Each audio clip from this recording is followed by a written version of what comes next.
Molting, listening to my itch. All we are is dust in the house. Why is this happening? We don't have a dog or cats. We even take our shoes off before coming into the house. We don't even have much company, and we've got HEPA filters all over the place. Where in blazes is all this dust coming from? It's coming from us, it turns out. Here's a news flash from my invisible friend, androgynous Ipecac, otherwise known by the initials AI.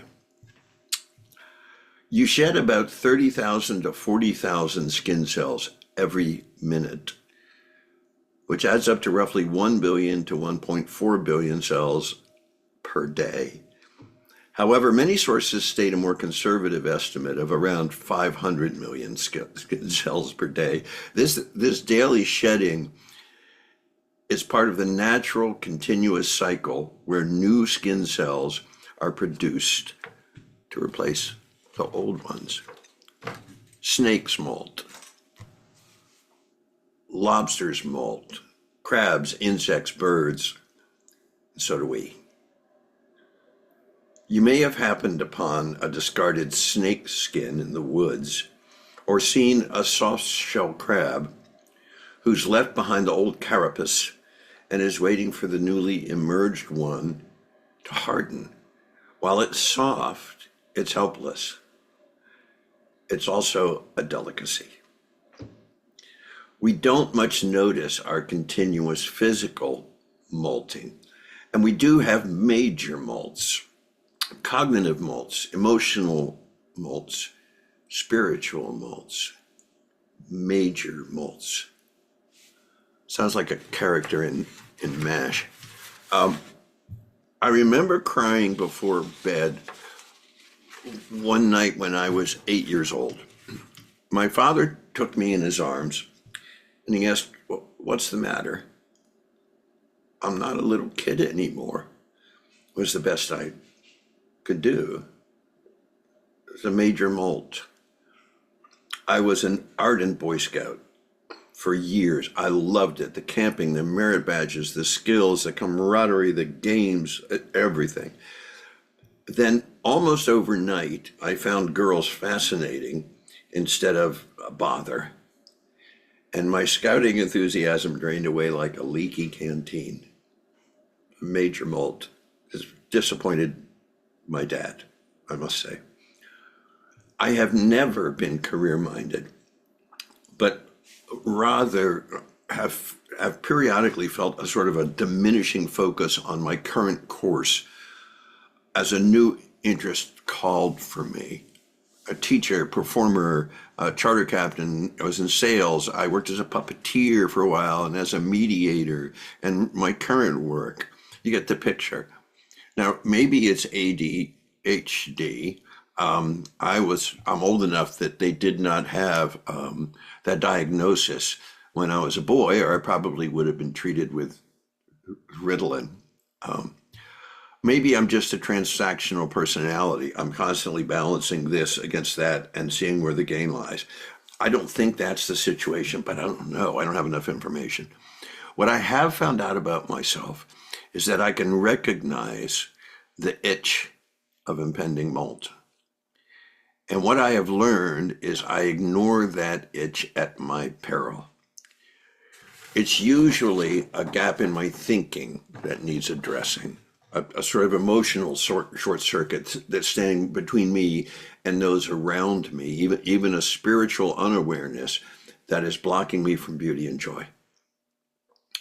I have embarked on a new skin, a big molt in this past year.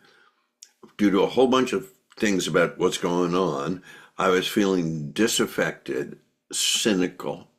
I was feeling drained. So I made room for the new skin. That's simple, but it's not easy. As my friend Rob says, two things I hate are change and things staying the same. David Foster Wallace said, everything I've ever let go of has claw marks in it. The new skin and the old skin cannot occupy the same space, not for long anyway. I, and maybe we, have a habit of holding on to things, stuff, ideas, beliefs, habits, resentments, default settings, just like old shoes, long after their pull date. I mean, it says right here on the carton of milk, or in the carton of my spirit. And if I'm swinging comfortably on my usual vine and I realize it's fraying, well, I see a much better vine just out of reach, I'll need to let go of the old one to reach the new one. And for just a moment, I'll float between. What might happen then? I could fall. I could find out the new one isn't so great after all. I could be unable to get back to the old one, a relationship, a place, a memory, a perspective, a feeling, an illusion that, for all its flaws, was usual. My body is my guide, and it lets me know. By that I mean I've learned that the necessary magnet of this new skin generates a physical unease. As my friend Spiritual Maureen says, your issues are in your tissues. That's my discarding necessity, making way right now, making space for a new skin. It's uncomfortable. And it's telling me the sooner I accept that signal, the better I manage. Think about it. If we carried all those old dead skin cells around, we'd be immobilized.